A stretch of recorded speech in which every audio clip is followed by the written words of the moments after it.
Hello प्यारे बच्चों, मैं हूं biology expert and biology mentor. आप सभी का स्वागत है हमारे आज के वीडियो में। आज हम लोग स्टार्ट करने जा रहे हैं हेरिडिटी। इससे पहले बायोलॉजी में हम लोग कवर कर चुके हैं life process, control and coordination and आपका हाउ डू ऑर्गेनिज्म रिप्रोड्यूस। इसके थ्योरी एंड PYQ के क्वेश्चंस हम लोग कंप्लीट कर चुके हैं। आज हम लोग बायोलॉजी का 4th चैप्टर पढ़ने जा रहे हैं। उस चैप्टर का नाम क्या है आपका? हेरिडिटी। लोग बोलते हैं कि हेरिडिटी काफी टफ चैप्टर है, नहीं समझ में आता है, बट ऐसा अब से नहीं होगा। आपको हेरिडिटी अच्छे से समझ में आएगा। हम लोग बहुत आसानी से हेरिडिटी को समझते हुए चलेंगे। तो आइए स्टार्ट करते हैं हेरिडिटी। इसमें हम लोग हेरिडिटी में क्या क्या पढ़ने वाले हैं, तो आज हम लोग इसमें हेरिडिटी देखेंगे एंड वेरिएशंस क्या है और वेरिएशंस के मेन कॉज क्या है वो पढ़ेंगे। एंड कुछ की टर्म होंगे जैसे कि होमोजाइगस क्या है, हेट्रोजाइगस क्या है, एंड इसके अलावा डोमिनेंट क्या है, रिसेसिव क्या है, जीन क्या है, एलील क्या है। ये सब हम लोग कुछ की टर्म देखेंगे जिसका बहुत ही इंपॉर्टेंट रोल होता है इस हेरिडिटी चैप्टर में। एंड इसके अलावा हम लोग मेंडलिज्म पढ़ेंगे। फादर ऑफ जेनेटिक्स किसे बोलते हैं? ग्रेगर जॉन मेंडल को बोलते हैं। उनका एक्सपेरिमेंट मटेरियल देखेंगे। उन्होंने अपना एक्सपेरिमेंट कितने ईयर्स तक किया हुआ है ये पढ़ेंगे। एंड इसमें हम लोग मोनोहाइब्रिड क्रॉस पढ़ेंगे, डाईहाइब्रिड क्रॉस पढ़ेंगे। एंड मेंडल्स के कुछ लॉ थे जैसे कि लॉ ऑफ डोमिनेंस क्या है, लॉ ऑफ सेग्रीगेशन क्या है, एंड लॉ ऑफ इंडिपेंडेंट इंसॉर्टमेंट क्या है। ये सब हम लोग यहाँ पर पढ़ने वाले हैं लॉज ऑफ मेंडल्स में। एंड इसके अलावा हम लोग सबसे पहले स्टार्ट करने जा रहे हैं heredity. What is the heredity? तो हेरिडिटी की अगर बात करें तो ये वो कैरेक्टर होते हैं जो पेरेंट से उनके प्रोजेनी इंडिविजुअल में ट्रांसफर होते हैं, उसे ये क्या कहेंगे? हेरिडिटी कहेंगे। देखिए, जो कैरेक्टरिस्टिक है वो उनके पेरेंट से प्रोजेनी इंडिविजुअल में ट्रांसफर होंगे। वो सिमिलरिटीज भी हो सकती हैं एंड डिससिमिलरिटीज भी हो सकती हैं। तो आपको समझ में आया? जैसे कि मान लीजिए कि कोई एक बेबी है, कोई एक बच्चा है, उसमें कुछ कैरेक्टर आप देखेंगे मम्मी से मिलते जुलते होंगे और कुछ कैरेक्टर पापा से मिलते जुलते होंगे। कुछ ऐसे कैरेक्टर होंगे जो ना कि मम्मी से मिलेंगे ना ही पापा से मिलेंगे, तो जिसके वजह से क्या आता है? आपका वेरिएशन आता है। जैसे मान लीजिए एक बेबी है, अब उसका जो बाल है वो मम्मी की तरह है, उसकी आंखें पापा की तरह है और उसके लिप्स नोज अलग तरह से है, ना पापा से मिल रहे हैं ना मम्मी से मिल रहे हैं। मीन्स ये किसके वजह से हुआ? ये वेरिएशन की वजह से हुआ। एंड हेरिडिटी क्या है? The process of transmission of characteristic from parent to their progeny individual is called heredity. तो आइए देखते हैं हेरिडिटी क्या है। It is the mechanism by which characteristic resemblances and differences are passed from one generation to next generation। Means कि heredity वो process है, वो mechanism है जिसमें characteristic जो विशेषताएं हैं, resemblance जो कि उनमें समानताएं हैं, एंड डिफरेंसेस जो उनमें विभिन्नताएं हैं, ये सब ट्रांसफर होता है उनके पेरेंट से प्रोजेनी इंडिविजुअल में, या फिर हम बोल सकते हैं one generation to another generation में। तो क्लियर हुआ हेरिडिटी क्या है? सिंपल सा डिफिनेशन है, the process of transmission of characteristic resemblances and differences from one generation to another generation is called heredity. अब बात करते हैं इसमें जीन का। What is the gene? Gene क्या है? Gene is the basic unit of heredity. जो gene होता है वो हेरिडिटी का बेसिक यूनिट होता है। तो अगर आपसे पूछा जाए कि हेरिडिटी की यूनिट क्या है, तो हेरिडिटी की यूनिट क्या है? आपकी जीन है। जैसे देखिए, यह एक इंडिविजुअल आपको यहाँ पर दिख रहा है। हमने इस इंडिविजुअल के बॉडी से एक सेल लिया और उस सेल में हमने, देखिए हमारी बॉडी जो है वो ट्रिलियंस ऑफ सेल की मिलकर बनी हुई है और हमारे बॉडी के हर एक सेल के पास क्या है? न्यूक्लियस है। हर एक न्यूक्लियस के पास क्या होगा? क्रोमोसोम होगा। यह एक इंडिविजुअल आपको दिख रहा है। इस इंडिविजुअल के बॉडी से एक सेल लिया हमने। उस सेल के अंदर यहाँ बीच में जो आपको दिख रहा है ये क्या है? न्यूक्लियस है। इस न्यूक्लियस में ये देखिए बहुत सारे आपको क्या दिख रहे हैं? क्रोमोसोम। हमने इसमें से एक क्रोमोसोम यहाँ बाहर आपको दिखा रखा है। ये देखिए आपको क्रोमोसोम दिख रहा है। अब इस क्रोमोसोम का अगर हम थोड़ा सा पार्ट कट करके उसको देखें तो कुछ हमको इस तरह से जो दिखेगा वही हमारा क्या होगा? डीएनए होगा। देखिए ये जो डीएनए है ये कैसा दिख रहा है, ये हेलिक्स के फॉर्म में दिख रहा है। एंड यहाँ पर अगर इस डीएनए के एक सेगमेंट की हम लोग बात करें तो वो क्या है आपका जीन। जीन क्या होता है, जीन डीएनए का एक सेगमेंट होता है। तो यहाँ से क्वेश्चन बनता है कि जीन कहाँ लोकेटेड होता है, या फिर जीन क्या है। जीन क्या है, डीएनए का एक सेगमेंट है। कहाँ पर लोकेटेड है जीन, तो जीन कहाँ पर है, डीएनए पर है। और डीएनए कहाँ पर है, डीएनए आपका क्रोमोसोम में है। क्रोमोसोम कहाँ पर है, न्यूक्लियस में। न्यूक्लियस कहाँ पर है, आपके सेल में। इसीलिए तो बोला गया है gene is the basic unit of heredity. तो क्लियर हुआ जीन क्या है एंड हेरिडिटी क्या है। आगे बढ़े, ठीक है। अब हम लोग बात करने जा रहे हैं वेरिएशन का। What is the variation.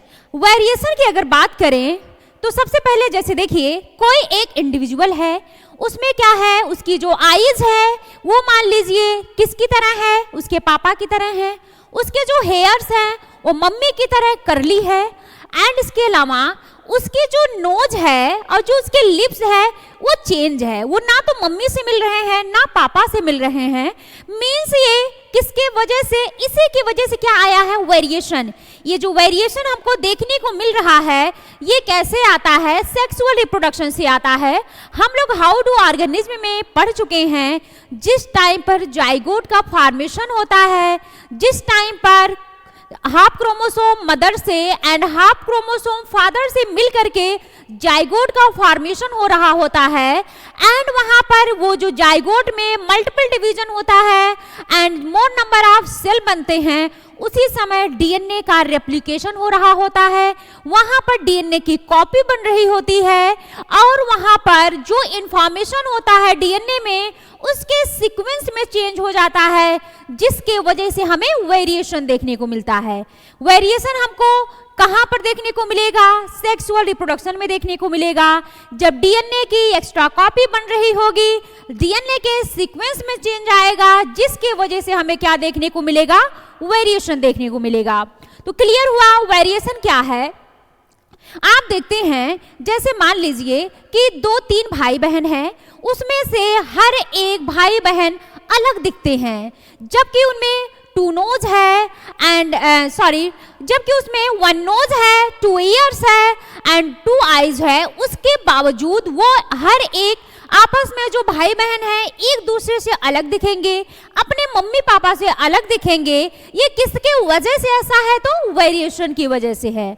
तो वेरिएशन आपको कहां से देखने को मिलेगा, तो सेक्सुअल रिप्रोडक्शन से। वेरिएशन क्या है, the progeny individual differ among also from their parents is called variation. तो वेरिएशन आपको समझ में आया। देखिए the progeny individual differ among and also from their parents is called variation. And बात करते हैं इस वेरिएशन का इंपॉर्टेंस क्या है। ये जो वेरिएशंस आते हैं इनके क्या इंपॉर्टेंस है, तो फर्स्ट तो ये है कि किसी भी ऑर्गेनिज्म के सर्वाइवल में हेल्प करेगा। जैसे कि इस बदलते हुए एनवायरनमेंट में सर्वाइवल में कौन हेल्प करेगा, वो हेल्प करेगा आपका वेरिएशन। एंड इसके अलावा वेरिएशन किस में हेल्प करता है, तो इवोल्यूशन में हेल्प करता है। मैंने आपको पहले बताया था जो वेरिएशन होते हैं ये स्मॉल होते हैं, स्लो होते हैं। ये वेरिएशन छोटे छोटे वेरिएशन एक्यूमुलेट होकर के लार्ज वेरिएशन बनते हैं, जिससे हमें इवोल्यूशन देखने को मिलता है। तो आपको क्लियर हुआ वेरिएशन के क्या इंपॉर्टेंस है। फर्स्ट तो एनवायरनमेंट में एडॉप्ट करने के लिए किसी भी इंडिविजुअल में ये हेल्प करेगा। कोई भी इंडिविजुअल है, कोई भी ऑर्गेनिज्म है, इस बदलते हुए एनवायरनमेंट में रहने के लिए, एग्जिस्ट करने के लिए ये हेल्प करेगा, कौन, वेरिएशन। एंड नेक्स्ट बात करेंगे इवोल्यूशन भी कहां से आएगा, आपका वेरिएशन से आएगा। यहां तक क्लियर हुआ, आगे बढ़े, ठीक है। नेक्स्ट हम बात करते हैं, जैसे यहां पर देखिए आपको यहां पर 2 इंडिविजुअल दिख रहे हैं। एक इंडिविजुअल बिल्कुल लॉन्ग है एंड ये इंडिविजुअल बिल्कुल शॉर्ट है। तो देखिए अगर ये इंडिविजुअल बात करते हैं जैसे कि ये कोई फादर है और ये उनका बेबी है, ठीक। अब देखिए ये जो फादर है ये मान लीजिए इनकी हाइट इतनी ज्यादा है और इनकी जो बच्चे की हाइट है वो कम रह गई, ठीक। तो ये किसके वजह से हुआ होगा? वेरिएशन की वजह से हुआ होगा। तो मेन कॉज क्या है वेरिएशन का?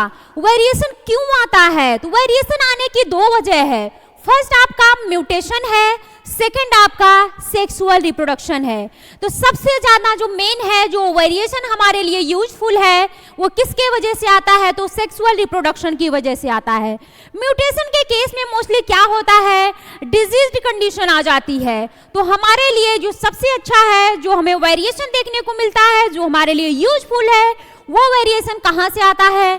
सेक्सुअल रिप्रोडक्शन से आता है। तो आप लोगों को समझ में आया? आगे बढ़े, ठीक है। नेक्स्ट बात करते हैं accumulation of variation during reproduction. Reproduction के दौरान कैसे एक्युमुलेशन होता है वेरिएशन का? तो हमने आपको एक एग्जाम्पल से समझते हैं। हम लोगों के जो पूर्वज होते हैं वो कौन होते हैं? वो मंकी होते हैं। अब उस मंकी की अगर हम लोग बात करें तो अभी देखिए, आप मंकी को देखिए और हम लोगों को देखिए तो आपको बहुत सारे डिफरेंसेस देखने को मिलेगा। मंकी में बहुत बड़े बड़े से हेयर्स होंगे, हमारे में कहाँ है? हमारे तो बहुत छोटे छोटे से हेयर्स हैं हमारे बॉडी पर। एंड इसके अलावा जो मंकी हैं वो अपने चारों हाथों पैरों से चलते हैं, हम लोग अपने दो पैरों से स्ट्रेट खड़े होकर चलते हैं। तो ये बहुत सारे डिफरेंसेस आपको देखने को मिलेगा। ये डिफरेंसेस कैसे आए? ये डिफरेंसेस वेरिएशन की वजह से आया।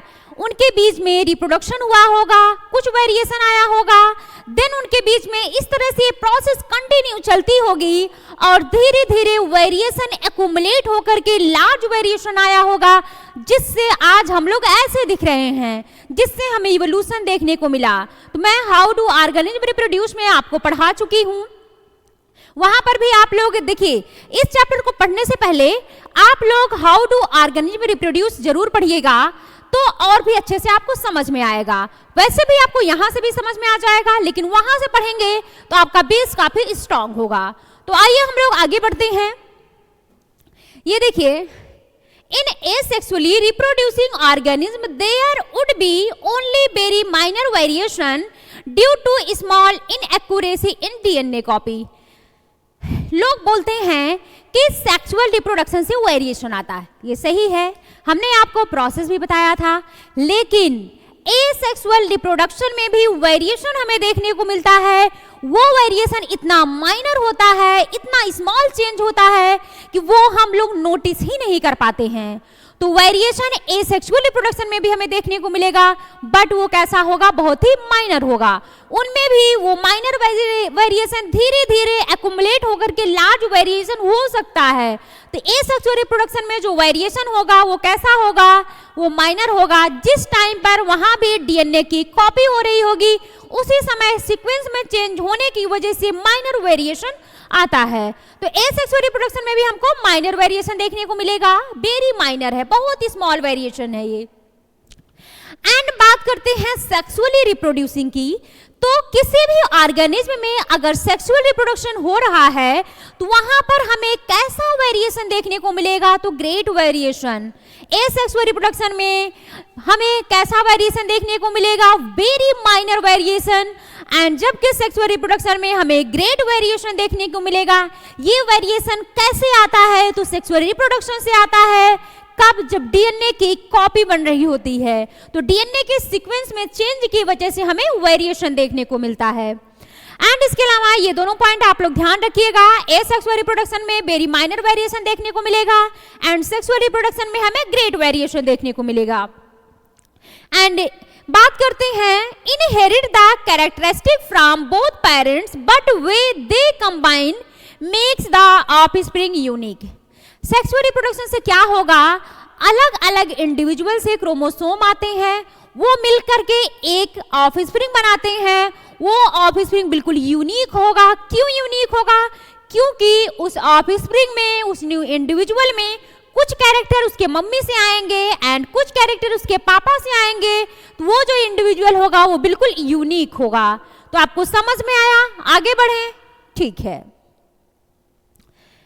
आइए हम लोग यहाँ पर समझते हैं जो माइनर वेरिएशन है। देखिए, ये जो है यहाँ पर एसेक्सुअल रिप्रोडक्शन की बात हम लोग कर रहे हैं। यह एक क्या है? इंडिविजुअल है। अब इस इंडिविजुअल, ये दो डॉटर सेल में डिवाइड हुआ। एक इंडिविजुअल से यहाँ पर इनके दो बच्चे हुए, ठीक। अब एक बच्चे का जो हेड है, देखिए बॉडी बिल्कुल एक जैसी है, बिल्कुल फीचर इनके जैसा है, चेंज बस हमको कहाँ पर देखने को मिल रहा है, इनका जो हेड है वो कैसा आपको दिख रहा है, ग्रीन कलर में, और इस वाले इंडिविजुअल का जो हेड है वो रेड कलर में हमें देखने को मिल रहा है। बाकी सब कुछ सेम है, 2 हैंड है एंड 2 यहाँ पर लेग हैं, इनके भी वही चीजें हैं, हेड है, 2 लेग है एंड 2 हैंड है, बट यहाँ पर देखिए यहाँ हेड के कलर में चेंज देखने को मिल रहा है हमें। अब यहाँ पर ये जो इंडिविजुअल है, इससे 2 बच्चे यहाँ पर हुए, इन्होंने 2 इंडिविजुअल यहाँ पर प्रोड्यूस किए, ये यहाँ पर डिवाइड होकर 2 डॉटर सेल बना लिया। अब इसमें देखिए इसमें क्या हुआ, अब यहाँ पर देखिए बिल्कुल ये इसके पेरेंट जैसा है, ये जो इसका हेड का कलर है ये बिल्कुल इसके पेरेंट जैसा है।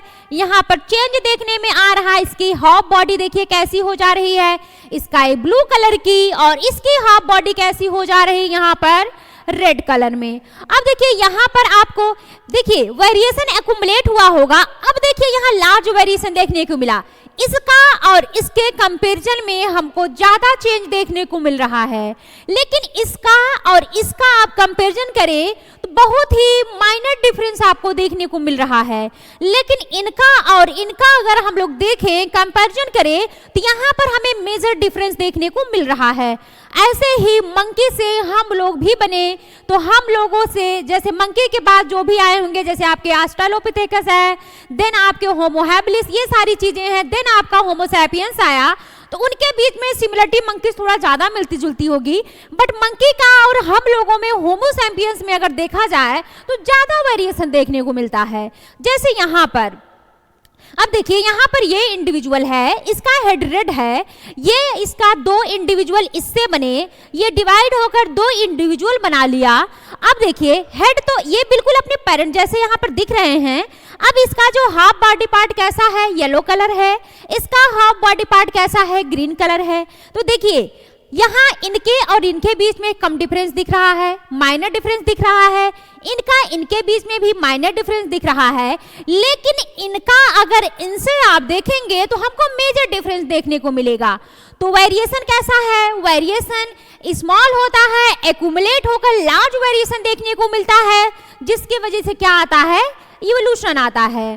तो एसेक्सुअल रिप्रोडक्शन में हमको कैसा वेरिएशन देखने को मिलता है, very small very minor variation देखने को मिलता है, जबकि सेक्सुअल रिप्रोडक्शन में हमको कैसा ग्रेट वेरिएशन देखने को मिलता है। क्लियर है यहाँ तक? ठीक है, आगे बढ़े।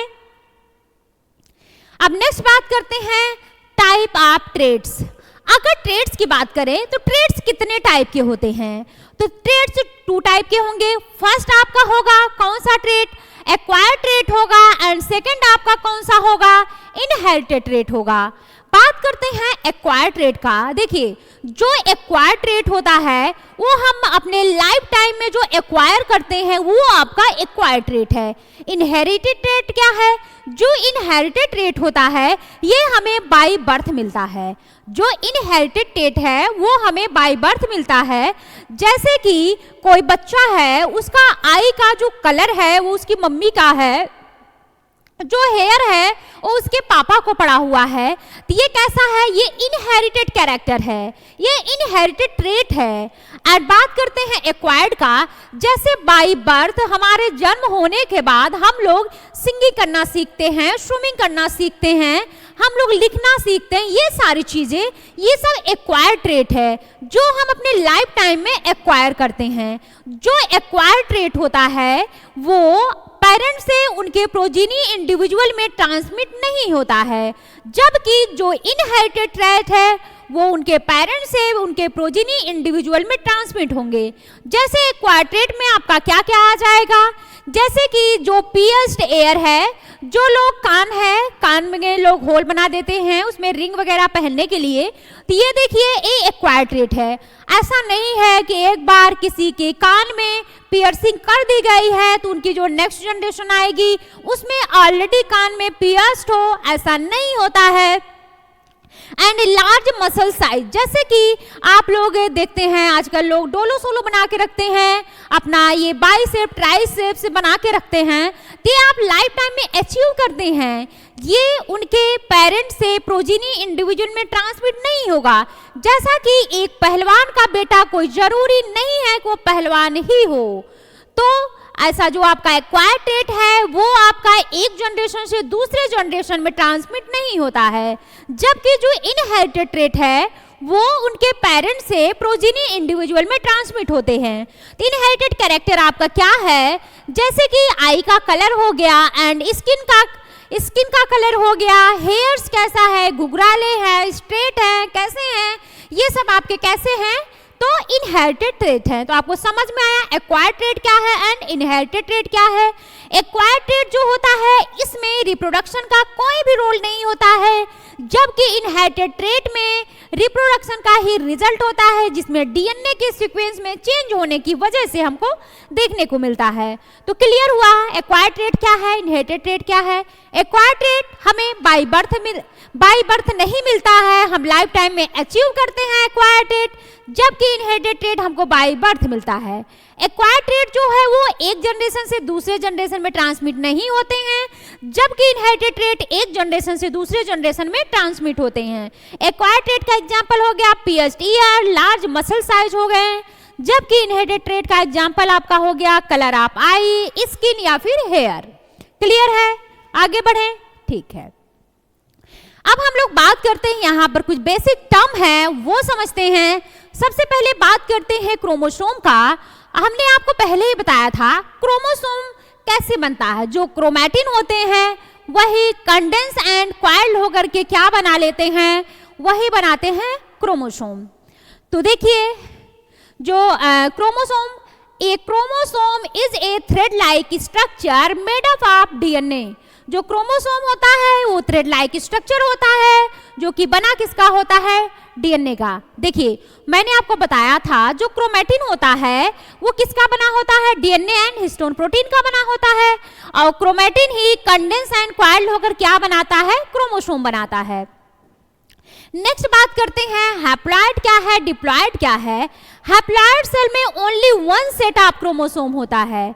हैप्लॉइड सेट में only one set of chromosome होता है। हमने आपको बताया था ह्यूमन बीइंग में जो क्रोमोसोम होता है वो दो सेट होता है। एक सेट कहाँ से आता है, मम्मी से, एंड दूसरा सेट क्रोमोसोम का कहाँ से आता है, पापा से आता है। तो इससे जो इंडिविजुअल बनता है उसमें 2n क्रोमोसोम होता है। तो ह्यूमन बीइंग में जो क्रोमोसोम होता है वो कितना होता है, ह्यूमन में जो क्रोमोसोम का नंबर होता है वो 2n = 46 होता है। इसमें से जो एक सेट होता है, जो 23 यहाँ पर होते हैं क्रोमोसोम, वो कहाँ से आते हैं, मम्मी से, एंड 23 क्रोमोसोम कहाँ से आते हैं, पापा से आते हैं। तो जो न्यू इंडिविजुअल बनता है उसमें क्रोमोसोम का नंबर कितना हो जाता है, तो 46 हो जाता है। और देखिए ये तो आपका डिप्लॉयड है। अगर इसका हैप्लॉयड फॉर्म की बात करें तो n होगा, तो n = 23 आपका हो जाएगा। तो हैप्लॉइड सेल में only one set of chromosome होता है। तो देखिए दो सेट क्रोमोसोम में 46 है, वन सेट क्रोमोसोम की बात करें तो 23 होगा। एंड इसके अलावा डिप्लॉयड क्या है, name indicate contains 2 sets of chromosome. Diploid हम कब कहेंगे, जब उसमें 2 सेट क्रोमोसोम होगा तो डिप्लॉयड कहेंगे। अगर एक सेट ऑफ क्रोमोसोम हो तो उसे क्या कहेंगे, हैप्लॉयड कहेंगे। अब हम लोग बात करते हैं एलील्स क्या है। सबसे पहले जीन आप लोग देख चुके हैं। एक जीन के कितने एलील होते हैं, एक जीन के 2 एलील होते हैं। जैसे मान लीजिए जीन क्या है, मान लीजिए कि जो जीन हमारा है वो कैपिटल T है, तो इसके 2 एलील होंगे, एक तो होगा कैपिटल T और एक होगा स्मॉल t। तो एक जीन के कितने एलील, 2 एलील। उसमें या तो डोमिनेंट फॉर्म होगा इंडिविजुअल में या फिर रिसेसिव फॉर्म में होगा। तो आपको क्लियर हुआ एक जीन के कितने एलील, एक जीन के 2 एलील। तो वन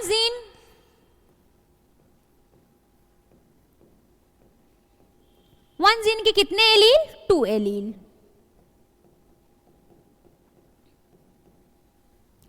देखिए यही लिखा हुआ है, allele are a pair of gene. जो एलील होता है वो जीन का पेयर होता है, ठीक। अब जैसे मान लीजिए जीन क्या है, T है, इसके एक पेयर की बात करें तो कैपिटल T स्मॉल t हो गया। तो एक जीन के कितने एलील, एक जीन के 2 allele. and that occupy a specific location on a particular chromosome and control the same trait. देखिए, जो कि एक जीन के दो एलील होते हैं, एक पर्टिकुलर लोकेशन पर होंगे और कंट्रोल करते हैं सेम ट्रेट को. एंड नेक्स्ट हम लोग बात करते हैं individual carrying two identical allele. अगर इंडिविजुअल दो आइडेंटिकल एलील रख रहे हैं तो वो आइडेंटिकल या तो कैपिटल आर होगा या फिर स्मॉल आर होगा. तो अगर वो कैपिटल आर या स्मॉल आर एलील रख रहा है इंडिविजुअल, तो हम क्या कहेंगे? Homozygous form. एक जीन के दो एलील होंगे, या तो कैपिटल टी होगा या तो स्मॉल टी होगा. अगर होमोजाइगस फॉर्म की बात करें तो होमोजाइगस या तो कैपिटल टी होगा या तो स्मॉल टी होगा. अगर कैपिटल टी हो या स्मॉल टी हो तो उसे हम लोग क्या कहेंगे? होमोजाइगस कहेंगे. और अगर आपका कैपिटल आर स्मॉल आर है तो हम उसे क्या कहेंगे? हेट्रोजाइगस. अगर दोनों एलील सेम होंगे तो हम क्या कहेंगे? होमोजाइगस. अगर दोनों एलील अलग अलग होंगे तो हम कहेंगे क्या? हेट्रोजाइगस. अगर बात करते हैं ये जैसे कैपिटल टी है तो ये क्या है? आपका होमोजाइगस है. अगर बात करते हैं स्मॉल टी का तो ये क्या है? आपका होमोजाइगस है. अगर बात करते हैं कैपिटल टी स्मॉल टी का तो ये क्या है? हेट्रोजाइगस. वैसे ही अगर बात करते हैं कैपिटल आर का तो ये क्या है? होमोजाइगस है. स्मॉल आर ये क्या है? आपका होमोजाइगस है.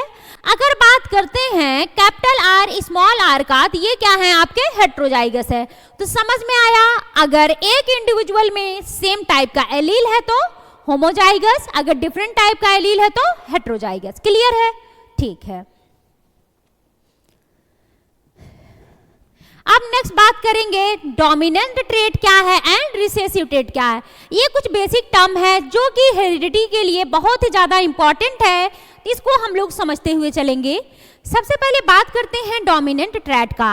अगर डोमिनेंट की बात करें, एक इंडिविजुअल दो एलील रखता है. अगर दोनों एलील या तो डोमिनेंट हो या फिर उसमें से कोई एक एलील डोमिनेंट फॉर्म में हो तो ऐसे में वो इंडिविजुअल उस इंडिविजुअल में कौन से कैरेक्टर जो है अपीयर होंगे? तो डोमिनेंट ट्रेट वाले कैरेक्टर यहाँ पर हमें देखने को मिलेंगे. और इसे हम डिनोट करेंगे डोमिनेंट एलील को कैपिटल लेटर से. जैसे कि डोमिनेंट, जैसे देखिए मान लीजिए कैपिटल आर है, ये डोमिनेंट है, ये दोनों एलील डोमिनेंट है. कैपिटल आर स्मॉल आर की बात करें, यहाँ पर जो कैपिटल आर है वो डोमिनेंट है एंड जो स्मॉल आर है ये रिसेसिव है. लेकिन देखिए वही कह रहा है it is express. Dominant trait कहते किसे हैं? देखिए यह एक्सप्रेस होगा, कब एक्सप्रेस होता है? या तो दोनों एलील, एक जीन के दोनों एलील डोमिनेंट हो, एक जीन के दोनों एलील डोमिनेंट हो, या फिर इनमें से कोई एक जो है एलील डोमिनेंट हो. जैसे कैपिटल आर स्मॉल आर है, इसमें से कोई एक एलील डोमिनेंट हो तो कैपिटल आर आपका डोमिनेंट है, देन डोमिनेंट ट्रेट यहाँ पर एक्सप्रेस होगा. बहुत अच्छे से समझिए डोमिनेंट ट्रेट कब एक्सप्रेस होंगे? या तो एक जीन के, यहाँ पर जीन टर्म जो बोल रहा है मान लीजिए वो जीन कौन सा है? आर है. ठीक. अब कह रहा है एक जीन के जो एलील है, इस जीन के एक एलील हो, ये हो गया, ये हो गया. ठीक. देखिए इस जीन के एक पेयर एलील ये है, इस जीन के एक पेयर एलील ये है. अब डोमिनेंट ट्रेट कब एक्सप्रेस होगा? या तो इस एक जीन के दोनों एलील, इस जीन के दोनों एलील डोमिनेंट हो, या फिर इस वाले एलील पेयर का कोई एक एलील डोमिनेंट हो. या तो दोनों डोमिनेंट हो या तो कोई एक डोमिनेंट हो, तब जाकर डोमिनेंट ट्रेट एक्सप्रेस होगा. और डोमिनेंट एलील को डिनोट करते हैं कैपिटल लेटर में. नेक्स्ट बात करते हैं रिसेसिव ट्रेट क्या है.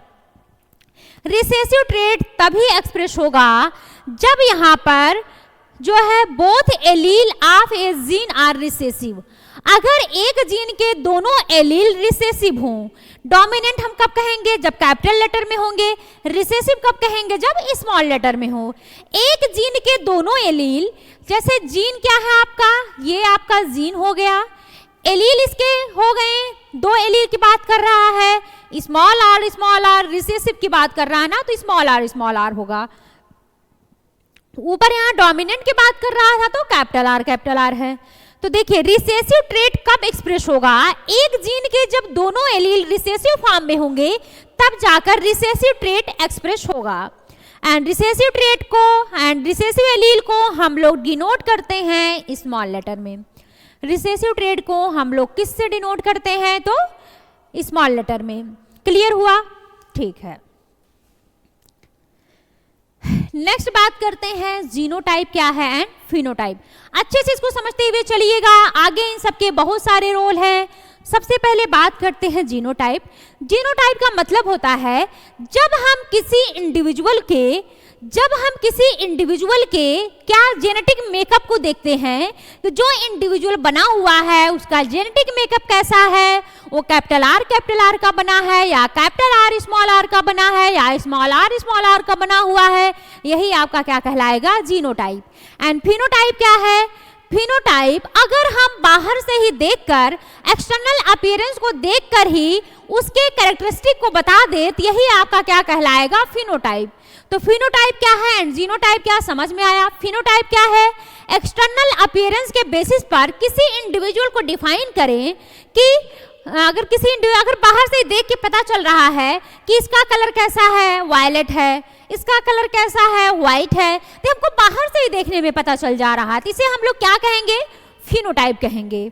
एंड इसका जेनेटिक मेकअप, अगर ये वायलेट कलर दिख रहा है तो इसका कौन से टाइप का इसमें एलील है, तो वही क्या कहलाएगा आपका, जीनोटाइप।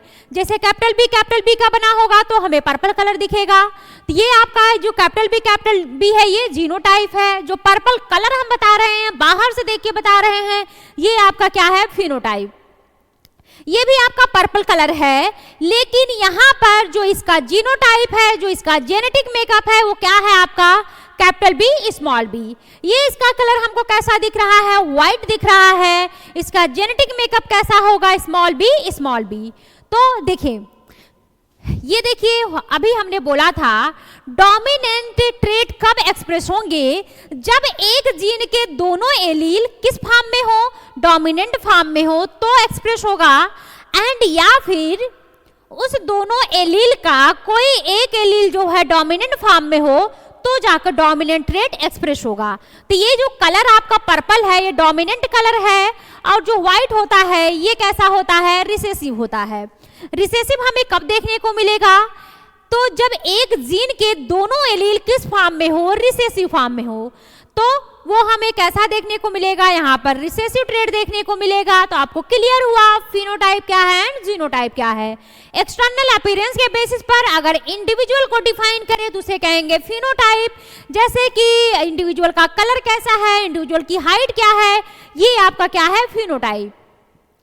एंड इसका जेनेटिक मेकअप कैसा है, कैपिटल बी का बना हुआ है या कैपिटल बी का बना हुआ है या स्मॉल बी का बना हुआ है, ये आपका क्या है, जीनोटाइप है।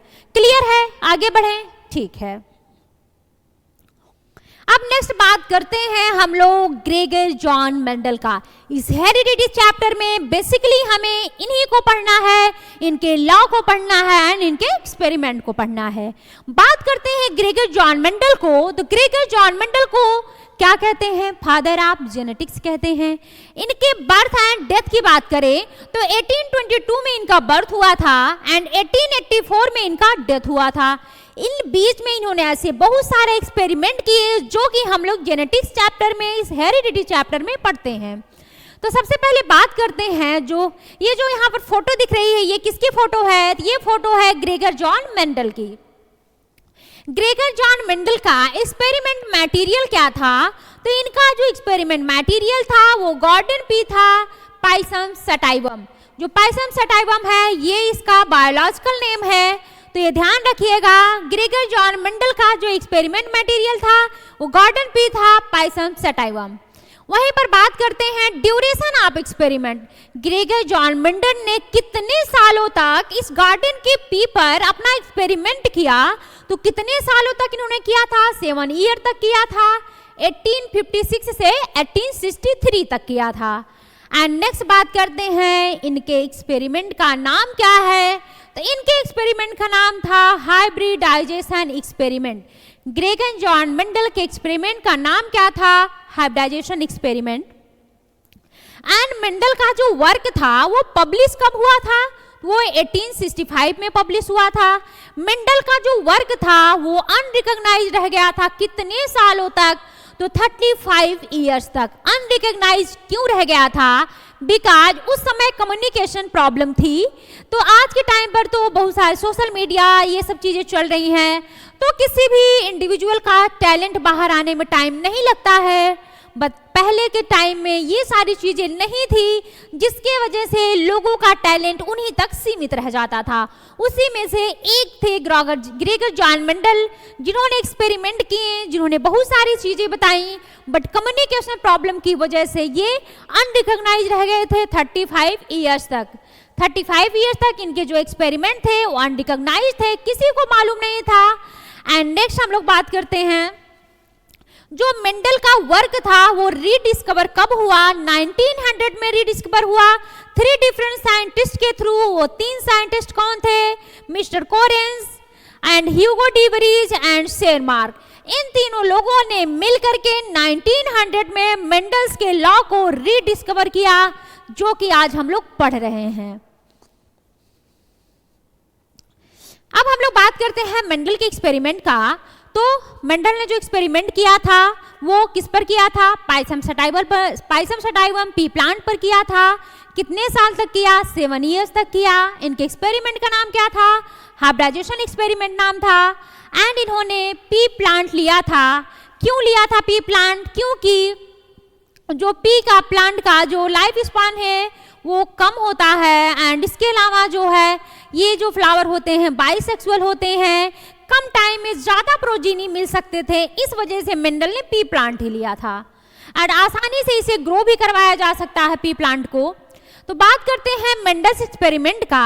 मेंडल ने अपने एक्सपेरिमेंट में बेसिस कितने लिए थे? मेंडल ने बेसिस लिए थे 4।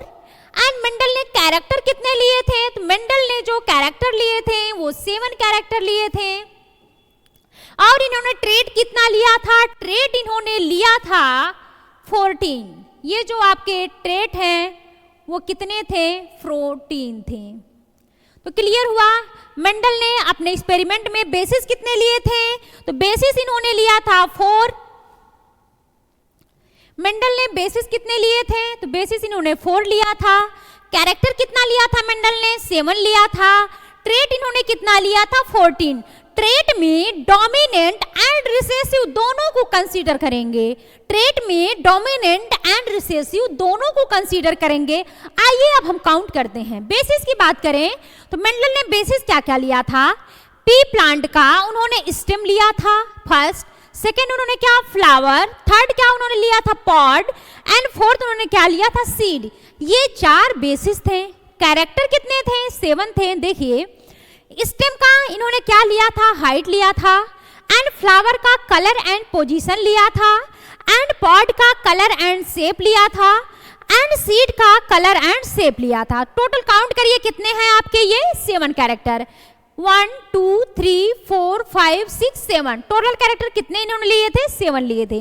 अब बात करते हैं ट्रेट का।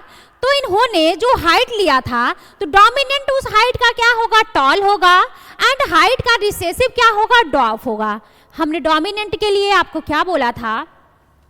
डोमिनेंट ट्रेट तभी एक्सप्रेस होगा जब एक जीन के दोनों एलील या तो डोमिनेंट फॉर्म में हो या उसमें से कोई एक एलील डोमिनेंट फॉर्म में हो, तभी जाकर डोमिनेंट ट्रेट ये वाले ट्रेट एक्सप्रेस होंगे। रिसेसिव ट्रेट कब एक्सप्रेस होंगे? जब एक जीन के दोनों एलील किस फॉर्म में हो? रिसेसिव फॉर्म में हो, तभी जाकर के ये सारे जो रिसेसिव ट्रेट है ये एक्सप्रेस होंगे। तो काउंट करिए, जो इन्होंने हाइट लिया था, हाइट में डोमिनेंट क्या है? टॉल है। रिसेसिव क्या है? डॉर्फ है। जो इन्होंने कलर लिया था, कलर का जो डोमिनेंट है वो वायलेट है। रिसेसिव क्या है? वाइट है। इन्होंने जो फ्लावर का पोजीशन लिया था वो एक्सियल है डोमिनेंट, और जो टर्मिनल है वो क्या है आपका? रिसेसिव है। वैसे ही इन्होंने पॉड का जो कलर लिया था वो डोमिनेंट फॉर्म क्या है? ग्रीन है। एंड रिसेसिव फॉर्म क्या है आपका? येलो है। वैसे ही पॉड का जो इन्होंने शेप लिया था, इसका डोमिनेंट फॉर्म क्या होता है, इन्फ्लेटेड या फुल होता है, एंड रिसेसिव फॉर्म क्या होता है, कॉन्स्ट्रिक्टेड होता है। और वहीं पर बात करते हैं सीड के कलर का, तो सीड के कलर का डोमिनेंट फॉर्म इन्होंने क्या लिया था, येलो लिया था, एंड रिसेसिव फॉर्म इन्होंने क्या लिया था, ग्रीन लिया था। वैसे ही इसके शेप की बात करें, सीड के शेप की, तो डोमिनेंट फॉर्म क्या है आपका, राउंड है, एंड रिसेसिव फॉर्म क्या है आपका, रिंकल्ड है। ये वाले ट्रेट हमको कब देखने को मिलेंगे, या तो दोनों एलील डोमिनेंट हो, जैसे मैं एग्जांपल से समझ लेते हैं, या तो दोनों जो है या तो इस फॉर्म में हो आपका डोमिनेंट फॉर्म में, या फिर कोई एक एलील डोमिनेंट है, तो ये वाले ट्रेट एक्सप्रेस होंगे। बहुत सारे इसमें आ जाएगा, जैसे आपका कैपिटल आर हो, या फिर आपके कैपिटल टी या फिर कैपिटल टी स्मॉल टी। तो इसमें से या तो दोनों एलील आपका डोमिनेंट हो या फिर कोई एक एलील डोमिनेंट हो, तो ये वाले कैरेक्टर देखने को मिलेंगे। और अगर दोनों एलील रिसेसिव फॉर्म में है, चाहे वो स्मॉल आर हो या स्मॉल टी हो या स्मॉल ये हो, तो अगर दो के दोनों एलील रिसेसिव फॉर्म में है, तब जाकर हमको ये कैरेक्टर देखने को मिलेंगे, तब जाकर हमको ये वाले जो ट्रेट हैं वो देखने को मिलेंगे। तो ये आप लोग अच्छे से समझ चुके हैं। ठीक है, आगे बढ़ें। डोमिनेंट फॉर्म हमें कब देखने को मिलेगा, या तो दोनों एलील डोमिनेंट हो या दोनों में से कोई एक एलील डोमिनेंट हो। हमको रिसेसिव ट्रेट कब देखने को मिलेगा, जब दोनों एलील रिसेसिव फॉर्म में हो। क्लियर हुआ? ठीक है, आगे बढ़ें। ठीक है, ये देखिए जो डोमिनेंट ट्रेट है, देखिए इधर वाले सब डोमिनेंट है और ये जो नीचे वाले हैं ये सब रिसेसिव हैं।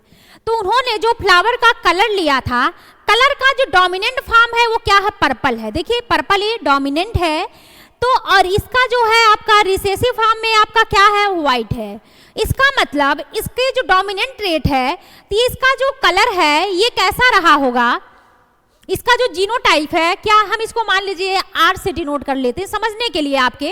मान लीजिए तो इसका या तो कैसा होगा, इसका जीनोटाइप कैपिटल आर होगा या फिर कैपिटल आर स्मॉल आर होगा, तभी हमको डोमिनेंट ट्रेट में पर्पल देखने को मिला। हमको व्हाइट कब देखने को मिलेगा, रिसेसिव ट्रेट कब देखने को मिलेगा, जब इसका जो एलील है वो कैसा हो, स्मॉल टी हो या फिर आपका स्मॉल आर हो। अगर दोनों एलील रिसेसिव फॉर्म में होगा तो ही हमें रिसेसिव ट्रेट देखने को मिलेगा।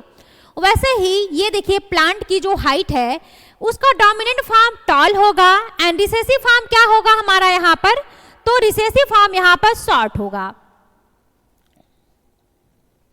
अब देखिए, अब मान लीजिए जो टॉल एंड शॉर्ट है इसमें जीन हम कौन सा मान ले रहे हैं, टी मान ले रहे हैं। तो डोमिनेंट फॉर्म टॉल हमको कब देखने को मिलेगा, या तो इसका जीनोटाइप कैपिटल टी हो या फिर इसका genotype capital T small T हो, तो हमको डोमिनेंट ट्रेट देखने को मिलेगा।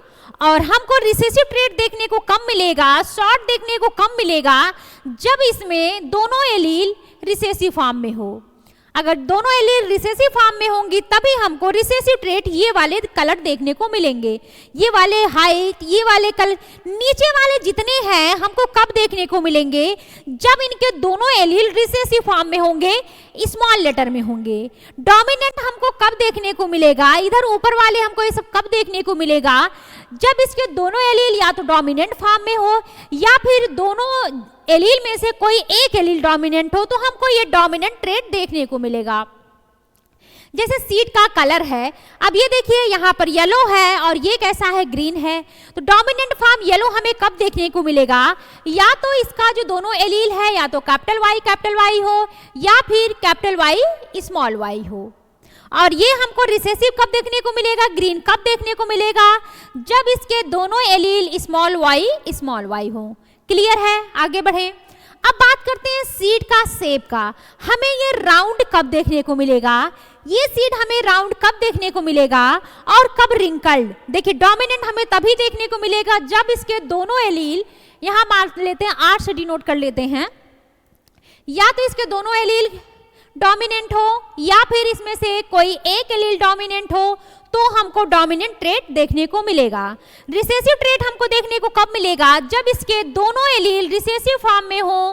कैसे हो? स्मॉल आर हो तो हमको ये देखने को मिलेगा। एंड नेक्स्ट बात करते हैं पॉट के कलर का। पॉट के कलर का डोमिनेंट फॉर्म हमको कब देखने को मिलेगा?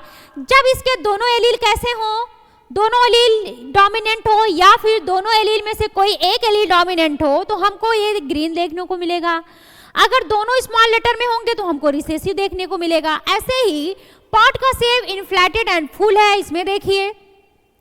एंड यहाँ पर रिसेसिव फॉर्म में कैसे है? कंस्ट्रिक्टेड है।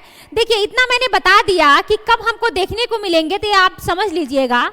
एंड इसके अलावा आपका ये देखिए फ्लावर का पोजीशन की बात करें, या तो फ्लावर का डोमिनेंट फॉर्म क्या? एक्सियल। एक्सियल कब होगा? जब फ्लावर इसके एक्सिस पर होगा तो एक्सियल कहेंगे। टर्मिनल कब कहेंगे? जब फ्लावर बिल्कुल इसके टर्मिनल पर है, बिल्कुल टॉप पर है, तब इसे क्या कहेंगे? टर्मिनल। तो ध्यान रहे ऊपर वाले डोमिनेंट ट्रेट कब देखने को मिलेगा? जब इसके दोनों एलील या तो डोमिनेंट हो या फिर दोनों एलील में से कोई एक एलील डोमिनेंट हो, तब जाकर ये ऊपर वाले जो डोमिनेंट ट्रेट है वो हमें देखने को मिलेगा। एंड बात करते हैं रिसेसिव ट्रेट का। इसमें दो के दोनों एलील कैसे हो? होमोजाइगस फॉर्म में हो, स्मॉल लेटर में हो तो ही हमको ये रिसेसिव ट्रेट देखने को मिलेगा। ये अब आपको समझ में आया कब हम डोमिनेंट ट्रेट देखने को मिलेगा और कब रिसेसिव ट्रेट। आगे बढ़े, ठीक है। अब नेक्स्ट बात करते हैं जो मेंडल का एक्सपेरिमेंट था उसका नाम क्या था? Hybridization experiment. इनके जो स्टेप्स थे वो कौन कौन सा था?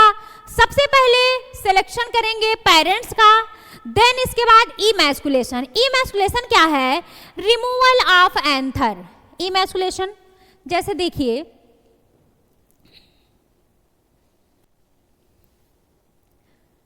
ये है फ्लावर,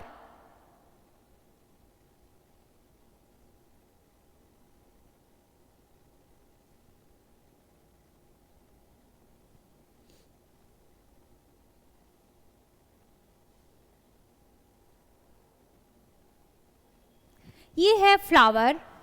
अब इस फ्लावर में ये जो आपको दिख रहा है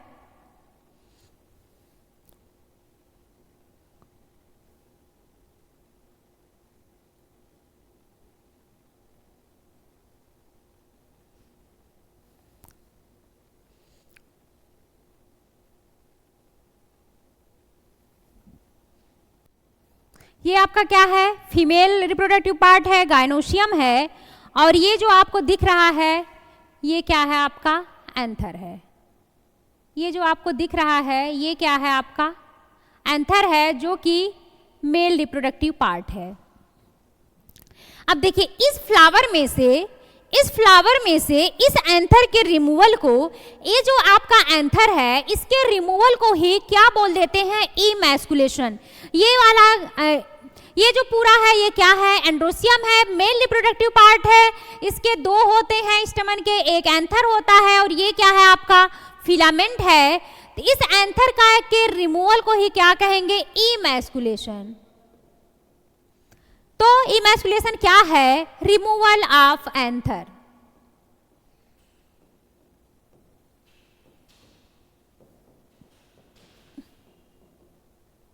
रिमूवल ऑफ एंथर को ही क्या कहेंगे? इमैस्कुलेशन कहेंगे। ये जो फ्लावर है ये बाइसेक्सुअल फ्लावर था। जब इसमें से एंथर को रिमूव कर दिया गया तो यहाँ पर सिर्फ फीमेल पार्ट बचा हुआ है। अब हम क्या करेंगे? इस फ्लावर की बैगिंग कर देंगे, इसको किसी पेपर से हम ढक देंगे।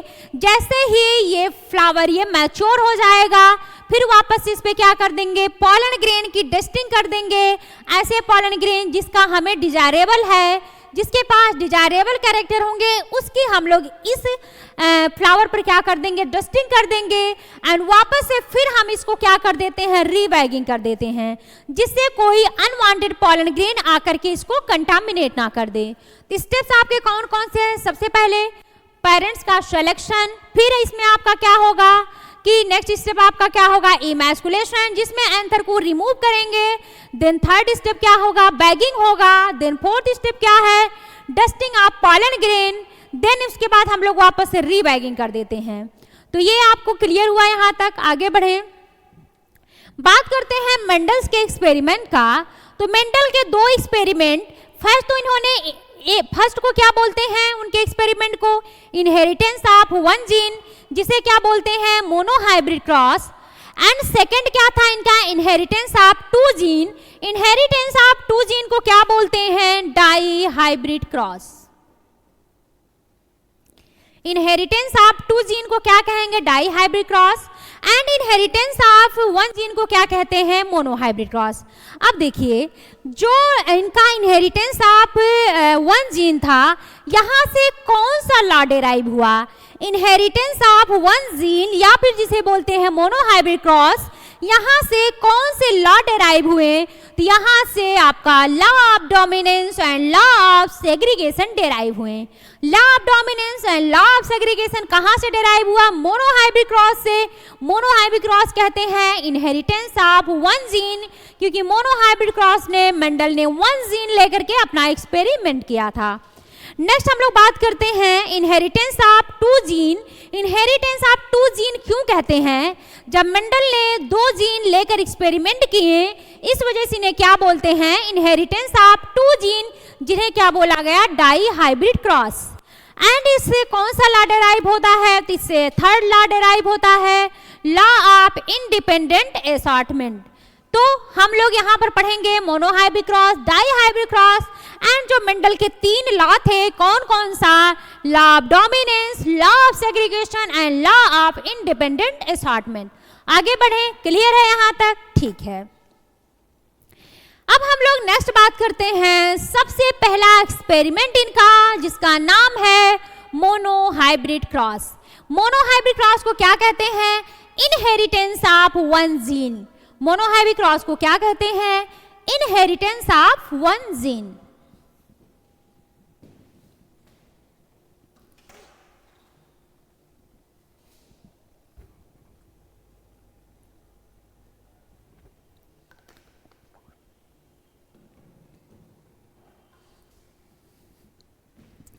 अब हम यहाँ पर बात करते हैं मोनोहाइब्रिड क्रॉस का। तो मेंडल ने यहाँ पर जीन कितना लिया था, मेंडल ने वन जीन लिया था। हमने आपको बताया था एक जीन के कितने एलील होते हैं, तो एक जीन के दो एलील। मान लो इन्होंने जीन जो लिया होगा वो क्या रहा होगा, टी रहा होगा, ठीक। एंड एलील कितने इन्होंने लिए थे, जीन एक है तो एलील कितने होंगे, दो होंगे। दो एलील कौन सा आपका होगा, जैसे कि मैंने आपको बताया था, या तो कैपिटल टी या तो स्मॉल टी या फिर आपका capital T small T. And character इन्होंने कितने लिए थे, कैरेक्टर 1 लिए थे। इन्होंने पी का हाइट लिया था, हाइट क्या है, कैरेक्टर है। हाँ, यहाँ पे समझते हैं कैरेक्टर क्या होते हैं एंड ट्रेट क्या होते हैं। देखिए, कैरेक्टर की अगर हम लोग बात करें तो defining feature of any individual, किसी भी इंडिविजुअल का जो डिफाइनिंग फीचर है उसे क्या बोलते हैं, कैरेक्टर बोलते हैं। जैसे कि किसी इंडिविजुअल का अगर पूछें कि उनका कलर क्या है, उनकी हाइट क्या है, तो ये क्या है, कैरेक्टर है। अब उसके डिफरेंट फॉर्म को, जैसे जो हाइट है, हाइट या तो टॉल होगी या ड्वार्फ। जो टॉल एंड ड्वार्फ हम कह रहे हैं ये क्या है, ट्रेट है। लेकिन जो सिर्फ हम हाइट नाम ले रहे हैं मीन्स ये क्या है, कैरेक्टर है। तो कैरेक्टर क्या है, defining feature of any individual is called character. And trait क्या है, the different form of a character. एक कैरेक्टर के डिफरेंट फॉर्म को ही क्या कहेंगे, ट्रेट कहेंगे। क्लियर हुआ, ठीक है। अब बात करते हैं इन्होंने कैरेक्टर कितने लिए थे, 1 लिए थे। ट्रेट कितने लिए थे, 2। तो जो हाइट है ये आपका क्या है, कैरेक्टर है। अभी हमने बोला defining feature of any individual, किसी को देख के कहें इनकी हाइट क्या है, मीन्स कि हम उनका कैरेक्टर पूछ रहे हैं। इसके दो फॉर्म होंगे, जो एक या तो टॉल होगा या तो डॉफ होगा। ये आपके जो टॉल एंड ड्वार्फ है ये क्या है, ट्रेट है। इन्होंने ट्रेट कितने लिए थे, 2 लिए थे। एंड इन्होंने पेरेंट प्लांट कितना लिया था, 2 लिया था। एक तो इन्होंने P1 पेरेंट फर्स्ट वाला जो था वो टॉल प्लांट था, एंड जो सेकेंड पेरेंट था वो ड्वार्फ था। तो जो टॉल प्लांट था इसका जो जीनोटाइप था वो कैपिटल टी था, एंड जो ड्वार्फ प्लांट था इसका जो जीनोटाइप था वो स्मॉल टी था। तो क्लियर हुआ, मोनोहाइब्रिड क्रॉस में इन्होंने जीन कितना लिया, 1, एलील कितना लिया, 2, कैरेक्टर इन्होंने कितने लिए 1 एंड यहाँ पर ट्रेड कितने लिए 2 लिए एंड इन्होंने पेरेंट प्लांट कितने लिए थे जिनके बीच इन्होंने क्या करवाया था क्रॉस, तो 2 लिए थे। क्लियर है, आगे बढ़ें, ठीक है। ये देखिए इनका एक्सपेरिमेंट, यहाँ पर बात करते हैं, ये देखिए ये प्योर टॉल प्लांट है, ये प्योर डॉर्फ प्लांट है। तो इनका जो जीनोटाइप इन्होंने लिया था क्या, कैपिटल टी प्योर टॉल का, एंड प्योर डॉर्फ की बात करें तो स्मॉल टी। सबसे पहले हमने क्या बनाया, यहाँ पर गैमीट बनाया। तो अगर होमोजाइगस फॉर्म में है तो यहाँ पर जो गैमीट बनेगा वो थोड़ा सा समझ लेते हैं गैमीट फॉर्मेशन। देखिए अगर कैपिटल टी है तो इसमें एक ही टाइप का गैमीट बनेगा कैपिटल टी। अगर आपका स्मॉल टी है यहाँ पर भी एक ही टाइप का गैमीट बनेगा, वो है आपका स्मॉल टी।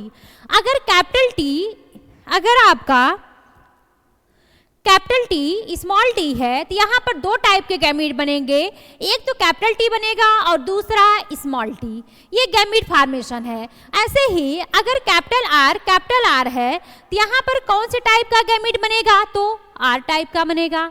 अगर स्मॉल आर होमोजाइगस फॉर्म में होगा तो एक ही टाइप का गैमीट बनेगा, अगर हेटेरोजाइगस फॉर्म में होगा तो 2 टाइप का गैमीट बनेगा।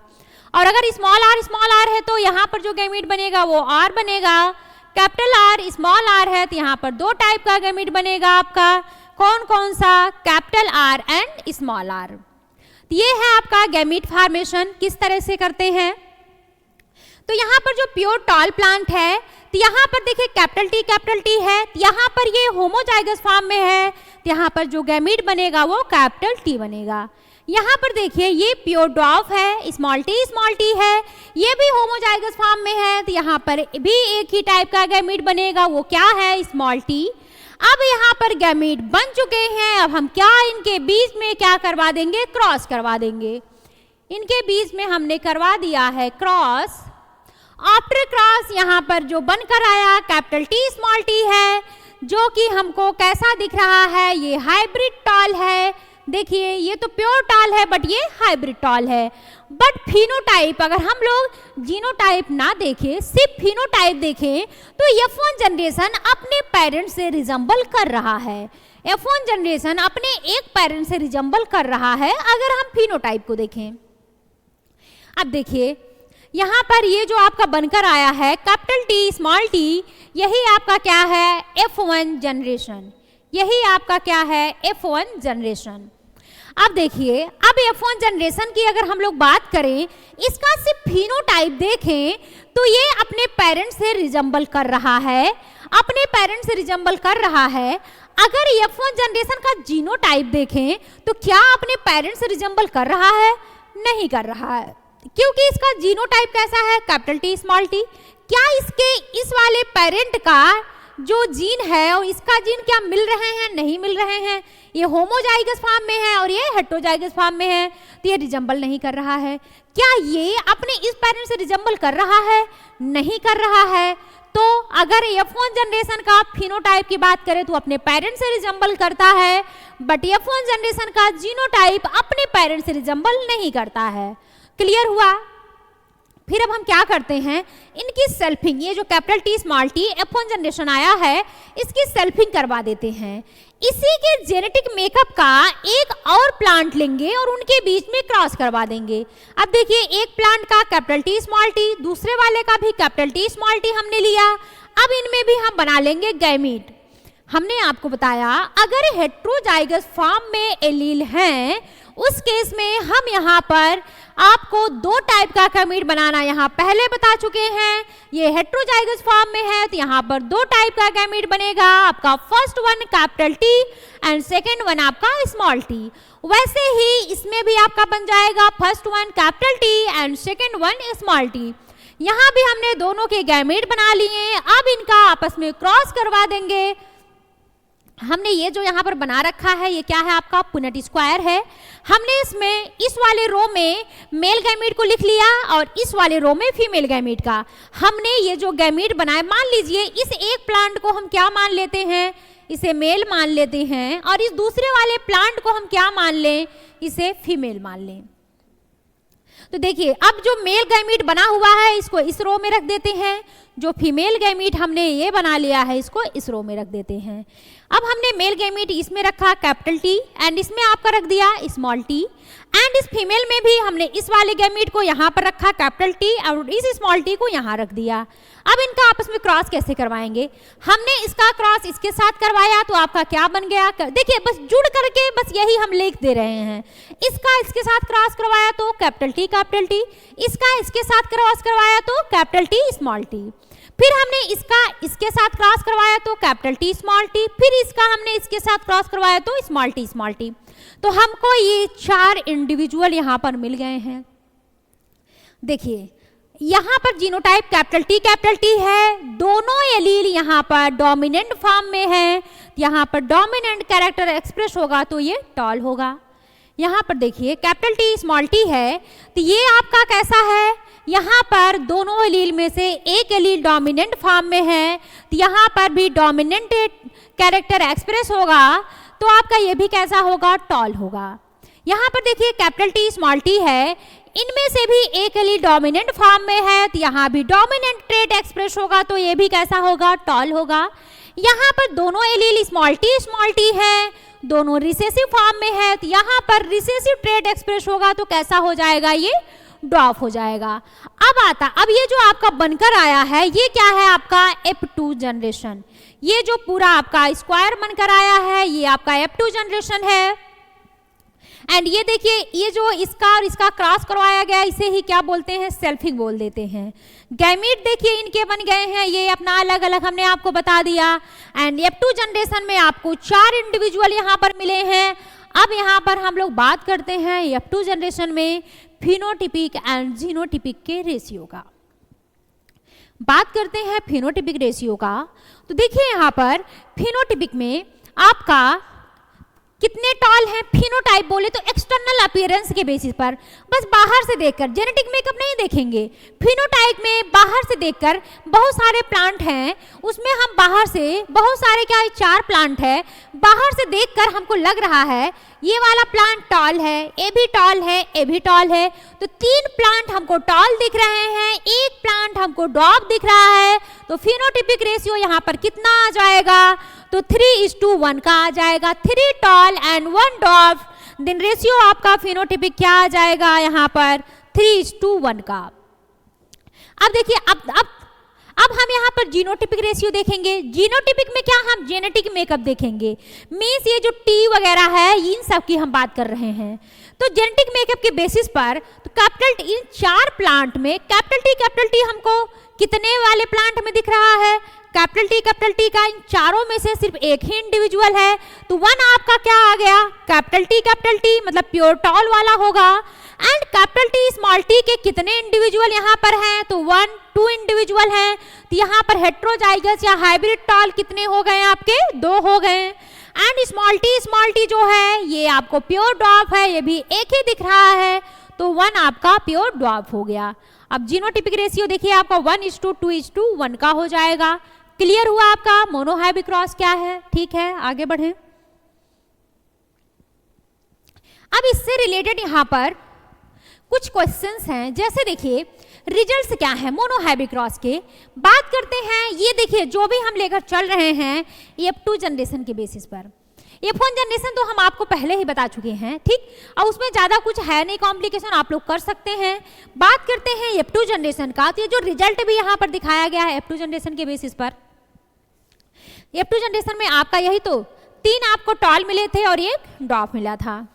अब देखिए फिनोटिपिक रेशियो आपका कितना आया था, 3:1 का, 3 टॉल है और 1 डॉप है। एंड देखिए अगर आपसे पूछा गया इन F2 generation percentage of tall plant, अगर सीधे हम टॉल कह रहे हैं मतलब फिनोटाइपिक यहाँ पर पूछ रहे हैं, फिनोटाइपिक एंड जीनोटाइपिक हम लोग पहले ही पढ़ चुके हैं, तो यहाँ फिनोटाइप के बेसिस पर तो टोटल यहाँ पर नंबर ऑफ प्लांट कितने हैं, 4 हैं, इसमें से टॉल कितना है, 3 है, तो इसमें टॉल का परसेंटेज पूछ रहा है, उसको हमें ऊपर रख देना है, बाकी टोटल को हमको नीचे रख देना है और उसको 100 से मल्टीप्लाई कर लेंगे, फिर परसेंटेज आपका आ जाएगा कितना, 75%। अगर आपसे परसेंटेज आप ड्वार्फ का पूछे तो F2 जनरेशन में देखिए ड्वार्फ आपका कितना प्लांट है, एक ही प्लांट है, तो हमने इसको ऊपर रख दिया। टोटल नंबर ऑफ प्लांट कितने हैं, 4 हैं, तो हमने हमने उसको नीचे रख दिया और हमने इसको क्या किया, 100 से मल्टीप्लाई कर दिया, देन आपका परसेंटेज आ गया। नेक्स्ट जीनोटाइपिक रेशियो के बेसिस पर पूछ रहा है कि परसेंटेज ऑफ, देखिए ये जो है इसका कैसा आएगा जीनोटाइप, इसका कैपिटल टी होगा, इसका कैपिटल टी स्मॉल टी, इसका भी कैपिटल टी स्मॉल टी, और इसका क्या होगा, स्मॉल टी होगा। अब देखिए यहाँ पर आता है तो देखिए जो capital T and small T है ये पेरेंटल हैं, क्योंकि इनका जो पेरेंटल क्रॉस करवाया गया था टॉल एंड डॉर्फ ही तो लिया गया था, capital T and small T इन्हीं के बीच में क्रॉस करवाया गया था ना, तो उन्हीं को ही तो पेरेंटल बोला जाएगा। तो यहाँ पर जो इसके F2 जनरेशन में आए हैं तो ये जो टॉल है और जो प्योर डॉर्फ है ये दोनों कैसे हैं, पेरेंटल हैं, ठीक, जीनोटाइप के बेसिस पर। और बीच में देखिए यहाँ पर कैपिटल टी स्मॉल टी क्या किसी पेरेंट से मैच खा रहे हैं, नहीं खा रहे हैं, मीन्स ये कैसे हैं, रिकॉम्बिनेंट, या फिर क्या कहेंगे इसे, नॉन पेरेंटल। तो यहाँ पर चाहे पेरेंटल की बात करें या नॉन पेरेंटल की बात करें तो यहाँ पर कितना परसेंट होगा, percentage of parental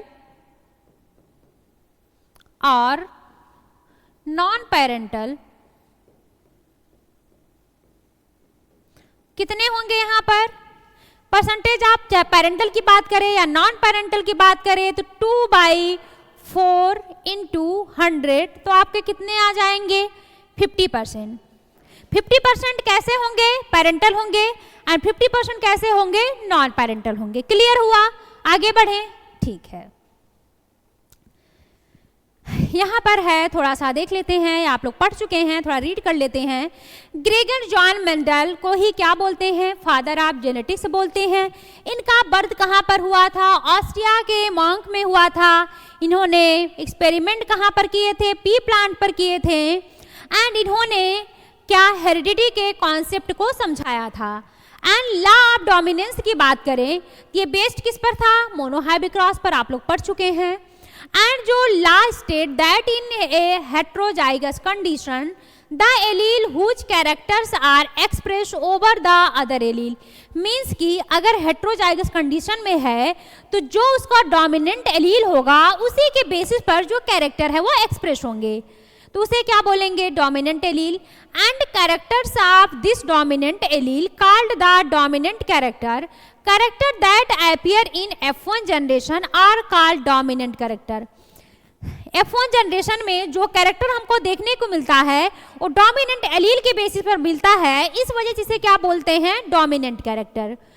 the recessive character appear in F2 generation, जबकि F2 जनरेशन में हमको रिसेसिव कैरेक्टर देखने को मिलता है, F1 जनरेशन में हमको सिर्फ डोमिनेंट कैरेक्टर देखने को मिलेगा। एंड जो है रिसेसिव कैरेक्टर कहाँ पर देखने को मिलेगा, तो F2 जनरेशन में। F2 जनरेशन में हमें डोमिनेंट एंड रिसेसिव दोनों देखने को मिलते हैं, बट F1 में हमें सिर्फ और सिर्फ डोमिनेंट कैरेक्टर ही देखने को मिलते हैं। नेक्स्ट बात करते हैं मेंडल के लॉ ऑफ डोमिनेंस का। मोनोहाइब्रिड क्रॉस को ही जीन ऑफ वन हेरिटेंस कहते हैं, जहां से दो लॉ डेराइव हुआ। फर्स्ट लॉ क्या है, लॉ ऑफ डोमिनेंस। तो आइए देखते हैं लॉ ऑफ डोमिनेंस क्या कहता है। लॉ ऑफ डोमिनेंस कहता है कि कैरेक्टर कंट्रोल करता है एक डिस्क्रीट यूनिट, जो है एक सेपरेट एक यूनिट जो है वही क्या जो है कंट्रोल करता है, कैरेक्टर को कंट्रोल करता है, जिसको इन्होंने क्या बोला था, फैक्टर बोला था। जिसे ये फैक्टर कह रहे हैं ना वही जीन है, मींस कि एक यूनिट वही क्या कंट्रोल कर रही है, कैरेक्टर को कंट्रोल कर रही है। उस यूनिट को मेंडल ने क्या बोला था, फैक्टर, जिसे आजकल हम लोग जीन के नाम से जानते हैं। मेंडल ने उसको क्या बोला था, फैक्टर बोला था। इन्होंने कहा था फैक्टर पेयर में होते हैं, जैसा कि हम लोग पढ़ते हैं जीन के दो एलील होते हैं, वैसे ही मेंडल ने क्या कहा था, फैक्टर पेयर में होते हैं। एंड थर्ड क्या है, इन्होंने कहा इन ए डिसिमिलर पेयर। अगर इनके देखिए इसमें सिमिलर पेयर भी होता है फैक्टर एंड डिसिमिलर पेयर होता है। अगर डिसिमिलर पेयर ऑफ फैक्टर की बात करें तो इन्होंने कहा था इस डिसिमिलर में मेंबर ऑफ द पेयर, एक पेयर इसमें का एक मेंबर इस पेयर का डोमिनेंट फॉर्म में होगा एंड दूसरा मेंबर जो इसमें का होगा वो रिसेसिव फॉर्म में होगा। देखिए लॉ ऑफ डोमिनेंस क्या कहता है, लॉ ऑफ डोमिनेंस कहता है कि F1 जनरेशन में किसी एक पेरेंट का कैरेक्टर हमको देखने को मिलेगा, जबकि F2 जनरेशन में हमें दोनों पेरेंट के कैरेक्टर देखने को मिलते हैं। The law of dominance is used to explain the expression of only one of the parental characters in a monohybrid cross in F1 and expression of both in F2 generation. F1 generation में एक ही parent का character देखने को मिलता है, जबकि F2 generation में दोनों पेरेंट के कैरेक्टर देखने को मिलते हैं। यही आपका लॉ ऑफ डोमिनेंस कहता है। क्लियर है? आगे बढ़ें। ठीक है, नेक्स्ट बात करते हैं लॉ ऑफ सेग्रीगेशन का। तो जो लॉ ऑफ सेग्रीगेशन होता है ये बेस्ड किस पर होता है? ये फैक्ट पर बेस होता है। ये एलील में कोई भी ब्लेंडिंग्स तो नहीं करता है। इसमें F1 जनरेशन में ये एक भी पेरेंट से रिजेंबल नहीं करता है। F2 जनरेशन में यहाँ पर दोनों पेरेंट्स से ये रिजेंबल कर जाता है। तो ये आपका क्या कहलाएगा? Law of segregation. देखिए, this law is based on fact that the alleles do not show any blending and that the both characters are recovered as such in F1 generation through one of these is not seen at the F2 stage।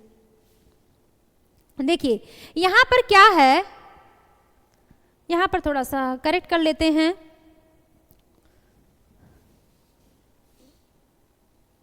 ये है F2 और ये है आपका F1। Means law of segregation क्या कहता है कि F2 जनरेशन में दोनों कैरेक्टर रिकवर हो जाते हैं, दोनों पेरेंट के कैरेक्टर रिकवर हो जाते हैं, जो कि हमें F1 स्टेज में नहीं देखने को मिला था। F1 स्टेज में एक भी पेरेंट की, जैसे एक एग्जांपल से समझते हैं।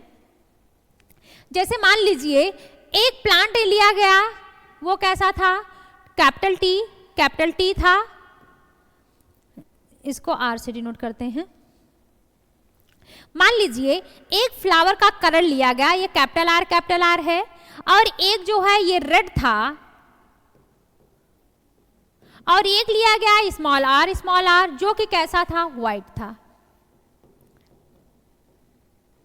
अब देखिए इसका जो गैमीट है वो आर है, इसका गैमीट स्मॉल आर, इन दोनों का क्रॉस करवाया गया तो जो F1 जनरेशन आई कैपिटल आर स्मॉल आर, तो यहाँ पर मान लीजिए ये कैसा आ जाए? आपका पिंक आ जाए। देखिए हमने क्रॉस करवाया रेड एंड व्हाइट के बीच में, जो F1 जनरेशन आ गई वो पिंक आ गई। F1 जनरेशन यहाँ पर पिंक आ गई। अब देखिए, अब हम इसकी सेल्फिंग करवा दें। जब हम सेल्फिंग करवाएंगे, बस समझने के लिए है आपके। अब ये देखिए, इधर आपका मेल है और इधर फीमेल। यहाँ पर गैमीट तो आपको बनाने आ ही गया, कैपिटल आर स्मॉल आर, यहाँ पर भी capital R and small are.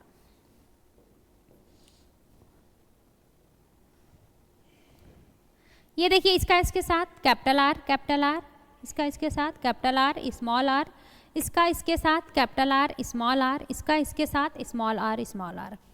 देखिए ये कैसा आया? ये रेड आया, ये आपका पिंक आ गया, ये भी आपका कैसा आया? पिंक आ गया, और ये आपका कैसा आ गया? व्हाइट आ गया।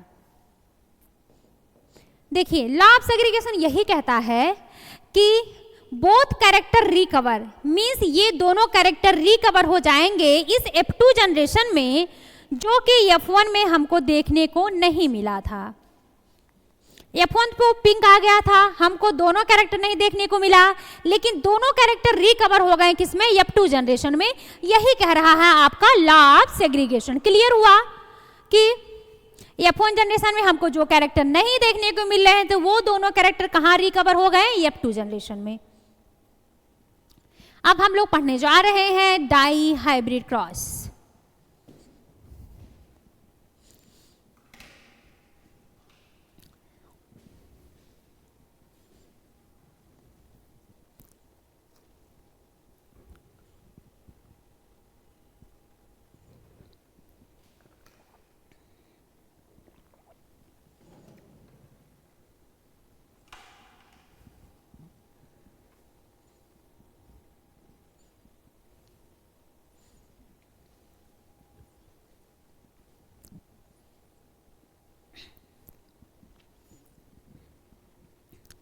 अब हम लोग पढ़ने जा रहे हैं डाईहाइब्रिड क्रॉस। मोनोहाइब्रिड क्रॉस हम लोग पढ़ चुके हैं, अच्छे से समझ चुके हैं। बात करते हैं डाईहाइब्रिड क्रॉस का, इसे क्या कहेंगे, इनहेरिटेंस ऑफ टू जीन। क्योंकि मेंडल ने डाईहाइब्रिड क्रॉस जो करवाया था, इन्होंने 2 जीन लिया था। तो आइए बढ़ते हैं, मेंडल ने डाईहाइब्रिड क्रॉस में जीन कितने लिए थे। तो डाईहाइब्रिड क्रॉस में इन्होंने जीन जो लिया था, यहाँ थोड़ा मिस्टेक हो गया है, तो जीन इन्होंने कितना लिया था, तो जीन इन्होंने लिया था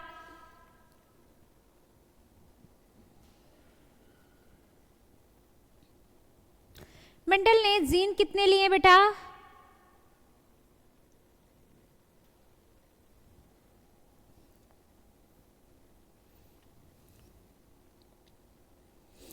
इन्होंने जीन कितना लिया था 2 और एलील कितना लिया था इन्होंने 4। डाईहाइब्रिड क्रॉस में मेंडल ने जीन कितने लिए थे 2, एलील कितने लिए थे 4, कैरेक्टर इन्होंने कितना लिया था 2, कैरेक्टर इन्होंने क्या लिया था, सीड का शेप एंड सीड का कलर लिया था। एंड ट्रेड कितने लिए थे 4, सीड का जो इन्होंने शेप लिया था वो कैसा लिया था, राउंड या तो रिंकल्ड एक थे। दूसरे सीड के कलर में येलो एंड ग्रीन इन्होंने लिया था। एंड पेरेंट प्लांट कितने लिए थे, 2 लिए थे। जो फर्स्ट वाला पेरेंट था वो राउंड येलो सीटेड था और जो सेकंड वाला पेरेंट था वो रिंकल्ड ग्रीन था। तो इसका जो जीनोटाइप है राउंड येलो का, ये क्या हो जाएगा आपका, capital R capital R capital Y capital Y. And आपका जो सेकंड प्लांट रिंकल्ड ग्रीन का small R and small Y. Clear है, आगे बढ़े, ठीक है। बात करते हैं सबसे पहले डाईहाइब्रिड क्रॉस को समझने से पहले गैमीट फॉर्मेशन को समझते हैं।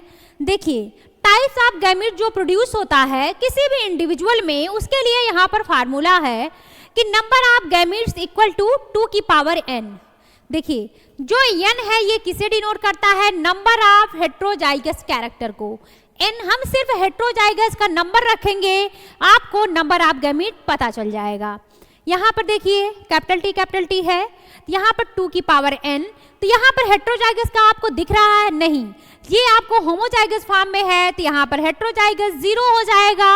अगर किसी वैल्यू पर 0 आ जाए तो मीन्स 1, तो यहाँ पर एक ही टाइप का गैमीट बनेगा।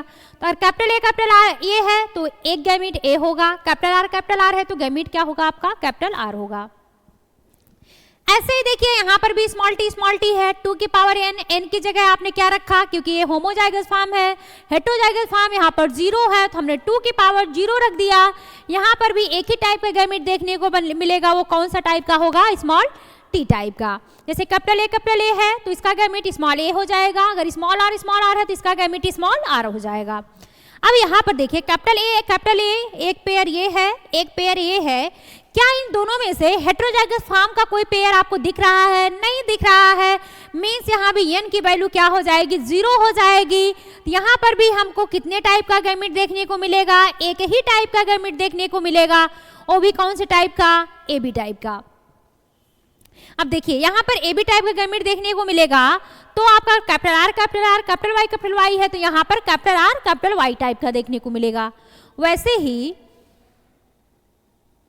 आपका जैसे कैपिटल टी स्मॉल टी है, यहाँ पर हेट्रोजाइगस कितने हैं नंबर में, तो 1 पेयर आपका हेट्रोजाइगस है, तो 2 की पावर हमने 1 लिख दिया, मीन्स हमको 2 गैमीट यहाँ पर देखने को मिलेंगे, capital T and small T. जैसे कैपिटल ए स्मॉल ए है तो यहाँ पर capital A small A type देखने को मिलेगा। जैसे कैपिटल आर स्मॉल आर है तो यहाँ capital R small R type का गैमीट देखने को मिलेगा हमें। नेक्स्ट बात करते हैं कैपिटल आर स्मॉल आर का, यही हम लोग डाईहाइब्रिड क्रॉस में पढ़ने जा रहे हैं, इसको अच्छे से समझिएगा आप लोग। अब देखिए हमने इसको 2 की पावर n लिखा, नंबर ऑफ जो n है, नंबर ऑफ हेट्रोजाइगस फॉर्म कितना है, एक पेयर ये एक पेयर ये, तो नंबर ऑफ हेट्रोजाइगस कितने हो गए, 2 हो गए। तो हमने 2 की पावर कितना कर दिया, 2 कर दिया, तो नंबर ऑफ गैमीट कितने बन जाएंगे, 4 बन जाएंगे। जो नंबर ऑफ गैमीट 4 बनेंगे, देखिए कैसे हम लोग करते हैं। अब हमें जैसे कैपिटल आर है, हमको 2 बार लिखना है आपका कैपिटल आर। अब हमें इस कैपिटल वाई स्मॉल वाई को हमको चिपका देना है, इसके साथ कैपिटल वाई, इसके साथ स्मॉल वाई। फिर हमको स्मॉल आर को 2 बार लिखना है, स्मॉल आर, फिर कैपिटल वाई को इसके साथ, स्मॉल वाई को इसके साथ, तो 4 गैमीट आपको बन गए। देखिए capital R capital Y, capital R small Y, small R capital Y, small R small Y. Clear हुआ? आगे बढ़े, ठीक है। अब हम लोग यहां पर समझते हैं डाई हाइब्रिड क्रॉस। ये देखिए जो फर्स्ट पेरेंट लिया गया था ये कैसा लिया गया, capital R and capital Y, and second plant जो लिया गया वो small Y and small R. सबसे पहले गैमीट बना, यहाँ से जो गैमीट ये होमोजाइगस फॉर्म में है, यहाँ पर गैमीट कौन से टाइप का मिला, कैपिटल वाई कैपिटल आर। यहाँ से जो गैमीट मिला वो स्मॉल वाई स्मॉल आर। फिर यहाँ से इन दोनों का आपस में क्या करवा दिया गया, क्रॉस करवा दिया गया। देन क्या बन गया आपका, capital Y capital R small R. अब हम इनके क्या कर देंगे, आपस में सेल्फिंग करवा देंगे। सेल्फिंग करेंगे। अब देखिए एक को हम क्या मान लेते हैं, इसे हम मान लीजिए मेल मान लिए और इसे मान लीजिए हम क्या मान लिए, फीमेल मान लिए। 4 गैमीट इधर बनेंगे, 4 गैमीट इधर बनेंगे, पीछे हम आपको बता ही चुके हैं। तो इधर जो आपका देखिए, इधर हम एक को रखेंगे मेल वाले को और इधर फीमेल वाले को हम रखेंगे। इधर हमने किसको रखा, इधर वाला हमने मेल वाले को रखा और इस साइड में हमने किसको रखा, फीमेल गैमीट को रखा। Male gamete capital Y small Y capital Y small R. Female gamete को हमने इधर रखा, capital Y small R, capital Y आपका small Y capital R and small Y small R. अब देखिए अब कैसे करेंगे, इनका इसके साथ क्रॉस करवा के यहाँ लिखेंगे, इनका इसके साथ, फिर यहाँ लिखेंगे, इनको इसके साथ यहाँ, इनका इसके साथ यहाँ। ऐसे ही सबका हम लोग उठा के क्रॉस करवाए जाएंगे और उसी के रो में लिखते जाएंगे। अब देखिए यहाँ पर इसका क्रॉस इसके साथ करवाया गया तो यहाँ पर क्या बन गया आपका, capital Y and capital R. इसका क्रॉस इसके साथ करवाया तो आपका capital Y capital R small R. इसका क्रॉस इसके साथ कैपिटल वाई कैपिटल आर। इसका क्रॉस इसके साथ तो capital Y capital R small R. ऐसे ही इसका क्रॉस हमने इसके साथ करवाया तो capital Y capital R small R. इसका क्रॉस इसके साथ तो आपका आ गया कैपिटल वाई स्मॉल आर। ऐसे ही इसका क्रॉस इसके साथ तो capital Y capital R small R. इसका क्रॉस इसके साथ हमने करवाया तो capital Y and small R. ऐसे ही इसका भी क्रॉस इसके साथ करवाया तो ये आया, इसका क्रॉस इसके साथ करवाया तो ये आया, इसका क्रॉस इसके साथ करवाया तो ये आया, इसका क्रॉस इसके साथ करवाया तो ये आया। एंड ऐसे ही इसका क्रॉस इसके साथ करवाया तो ये आया, इसका क्रॉस इसके साथ करवाया तो ये आपका आ गया, इसका क्रॉस इसके साथ करवाया तो ये आ गया। बस हम दोनों को जोड़ के लिखते चले जाते हैं, ठीक है, बाकी ऐसा कुछ है नहीं। तो हमको यहाँ पर टोटल कितने ऑफस्प्रिंग मिल गए, तो 16 मिल गए। मोनो हाइब्रिड क्रॉस में कितने मिले थे, 4 मिले थे। अब इसमें से हम बात करते हैं phenotypic ratio and genotypic ratio के। अब देखिए टोटल 16 बने हुए हैं, इसमें से राउंड येलो कितने दिख रहे हैं, राउंड येलो काउंट करिए, राउंड येलो 1 2 3 4 5 6 7 8 9 हो गए। देखिए राउंड भी बिल्कुल है और येलो भी है, तो 16 में से 9 आपके कैसे मिल गए, राउंड येलो मिल गए। अब यहाँ पर ग्रीन राउंड ढूंढिए, ग्रीन राउंड 1 2 3, ग्रीन राउंड कितने मिल गए, 3/16, ठीक, मतलब 16 में से 3 आपको कैसे मिल गए, ग्रीन राउंड। अब ढूंढिए येलो राउंड, येलो रिंकल्ड ढूंढिए, येलो रिंकल्ड कितने हैं, 1 2 3, तो 3 हमने ऊपर रख दिया एंड टोटल कितने 16। एंड अगर ग्रीन रिंकल्ड कितने इसमें से दिख रहे हैं, ग्रीन रिंकल्ड आपको एक ही दिख रहा है। अब इसमें से थोड़ा सा ये समझिए कि जो यहाँ पर बनकर आया है कैपिटल वाई कैपिटल आर, तो कैपिटल आर डोमिनेंट फॉर्म में है तो राउंड यहाँ पर हो जाएगा। कैपिटल वाई ये भी डोमिनेंट क्या है, तो इसका डोमिनेंट येलो है, ये येलो आ जाएगा। तो आप लोग इसको कर ही लेंगे कि कब डोमिनेंट कैरेक्टर आएगा, कब रिसेसिव कैरेक्टर आएगा। अब आइए समझते हैं डाई हाइब्रिड क्रॉस का फिनोटिपिक एंड जीनोटिपिक रेशियो का। फिनोटिपिक रेशियो इसका कितना है, 9:3:1 है। तो देखिए इसमें से कितने % रिकॉम्बिनेंट या नॉन पेरेंटल होंगे, कितने % पेरेंटल होंगे, तो इसमें से देखिए जो आपका आया है येलो राउंड, तो ये आपका पेरेंटल हो गया, और आपका जो एक ये रिंकल्ड ग्रीन है ये आपका कैसा हो गया, पेरेंटल। तो एक ये और एक ये पेरेंटल हो गए। तो नॉन पेरेंटल आपके कितने हैं, सिर्फ बीच वाले 6। तो हमने 6 को ऊपर रखा, टोटल को हमने नीचे रख दिया, 100 से मल्टीप्लाई कर दिया, आपका आंसर कितना आ गया, 37.5%। अब पेरेंटल की बात करें, पेरेंटल कौन होगा, ये 9 वाला होगा, क्योंकि 9 वाले का जो है वो कैसा है, वो राउंड येलो है, ये है जेनेटिक कॉम्बिनेशन, और ये आपका क्या है, रिंकल्ड ग्रीन है, एक होगा ये ऐसा कैरेक्टर। तो 9 + 1 टोटल 10, 16 में से 10 है पेरेंटल, इसको 100 से मल्टीप्लाई कर दीजिए, आपका कितना आ जाएगा, 62.5%। अब जीनोटिपिक रेशियो भी थोड़ा ध्यान रखिएगा, याद करने का तरीका है, ये एक बार 4 लिखिए, 4 बार आपको जो है 2 लिखना है, एंड 4 बार आपको 1 लिखना है। क्लियर हुआ, ठीक है। अब नेक्स्ट बात करते हैं लॉ ऑफ इंडिपेंडेंट असॉर्टमेंट का। Law of independent assortment derive कहाँ से हुआ था, डाई हाइब्रिड क्रॉस से डेराइव हुआ था, इनहेरिटेंस ऑफ 2 जीन से डेराइव हुआ था।